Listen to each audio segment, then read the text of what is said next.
Welcome to this explainer. I want you to take a second and just think back to when you were growing up. Did you ever look around and realize that you were the one fixing your parents' problems? That somehow you were the one managing the adults in the room? Well, today we are unpacking a really profound psychological dynamic. We're going to explore the silent, often totally invisible scars left behind by childhood role reversal, and how those early experiences are actively shaping the way you handle stress, relationships, and even your own mind today. Be really honest with yourself for a moment here. Did you spend your childhood basically just keeping the peace? Did you find yourself constantly swallowing your own feelings, your own fears, or your own needs, simply because you didn't want to add to your parents' already overflowing plates of stress? If that sounds familiar, I want you to know you aren't alone. And that deep exhaustion you feel today, it's not random. Okay, let's dive right into this, because what you experienced actually has a name. It's called parentification. This is a psychological phenomenon where a child is expected to manage emotions, whether those are their own emotions or someone else's, long before they are developmentally or emotionally ready to do so. This explains exactly why you might feel an incredibly heavy, lingering exhaustion today. Trust me, it's not just quote-unquote natural maturity. You are literally doing a job you are never hired for. Here is our roadmap for today's explainer. We'll start by looking at the role reversal, then move into hyper-independence and awareness, the internal emotional cost, fixing adult relationships, grieving a lost childhood, and finally, redefining your strength. We're going to move logically from your outward survival mechanisms right down to the deep internal healing. Let's start with Section 1, the role reversal. Before we can truly understand the psychological impact here, we've got to clear up a massive societal misconception. Society absolutely loves to look at a 10-year-old taking care of their siblings or managing a household and say, wow, they are just so mature for their age. We celebrate it, right? But psychology reveals a much darker truth. That child is carrying a crushing adult emotional burden. That forced accelerated maturity doesn't just evaporate as you grow up. It leads to adults who are extremely capable but carry deep, silent scars, and very often a hidden resentment. You are forced to grow up way too fast. Moving on to Section 2, hyper-independence and awareness. When your childhood environment is chaotic or unsupported, your brain comes up with these absolutely incredible outward survival mechanisms.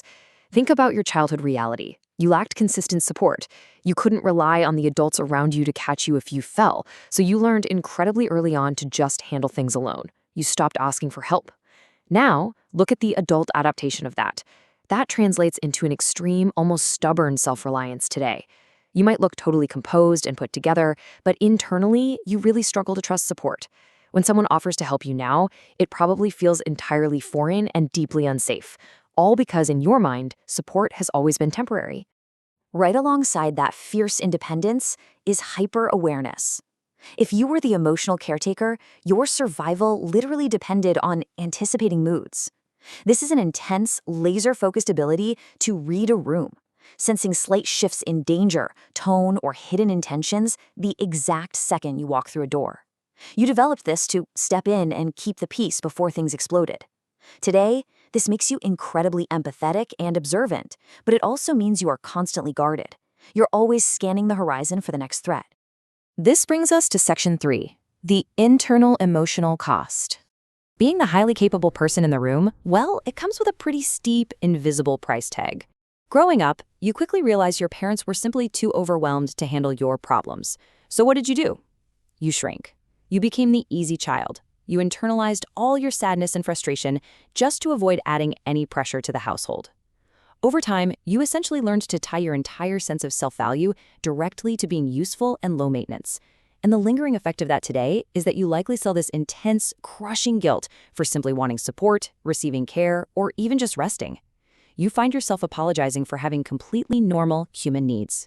Now, what's really fascinating about this concept is what we call uneasy rest. Have you ever wondered why it's so hard for you to just relax? If you grew up managing emotional crises, you were basically always on duty. Your nervous system learned that when things were quiet and calm, something was usually about to go terribly wrong. So your brain physically adapted to stay on high alert. Today, when you try to sit on the couch and do absolutely nothing, your nervous system actually panics. It actively resists relaxation because for you, Peace was never a sign of safety. It was just the quiet before the storm. And all of this creates what psychology calls split maturity. To the outside world, you are wise beyond your years. You're serious, you're highly responsible, and literally everyone comes to you to manage a crisis because you give such incredible advice. But inside, it's a completely different story. Because your emotional development was rushed, parts of you remained unmet. Inside, you might feel confused, guilty, and emotionally unfulfilled. You know exactly how to survive and manage everyone else, but you never got the time to learn how to safely need others. Section 4. Fixing adult relationships. These childhood adaptations don't just stay in the past. They actively hijacked how you interact with friends and romantic partners today through what we call the caretaker loop. Step 1. You enter a relationship and immediately start anticipating needs and avoiding conflict. Step 2. You automatically slip right into the role of therapist or safety net for your partner or friend. Step 3. You do this because fixing things gives you back a sense of control. It turns chaotic emotions into something you can actually manage. And finally, Step 4. Deep down, you keep overgiving because you've tied your personal value to your usefulness. Secretly solving others' problems is how you feel loved and secure. You're terrified that if you stop being useful, you'll lose the connection. Let's move to Section 5, Grieving a Lost Childhood. This is perhaps the most quiet, poignant part of understanding parentification. As you get older and start to untangle all of this, you might notice a very quiet, lingering sadness. It's the realization that you were never allowed to just be small.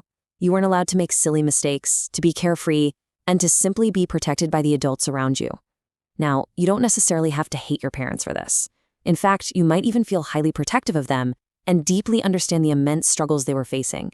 But that doesn't erase the silent grief of missing out on a normal childhood. I want you to know that sadness is entirely valid. I really want you to absorb this realization.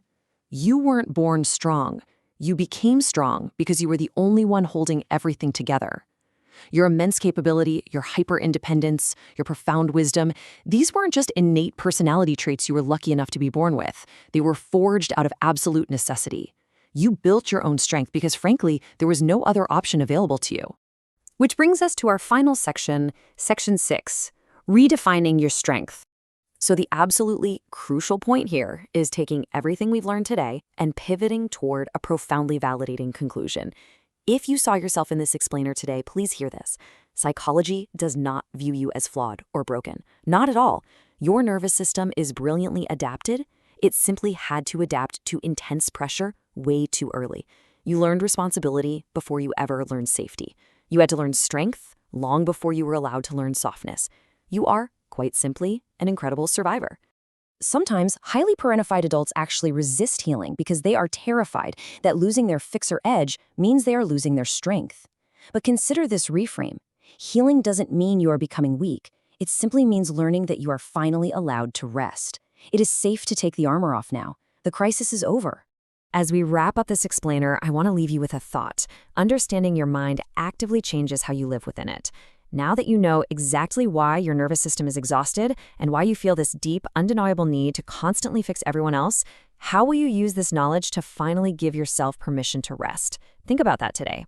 Thank you so much for joining me to explore this truly profound topic, and if you found this valuable, please follow along for more deep dives into the psychology that shapes us. See you next time.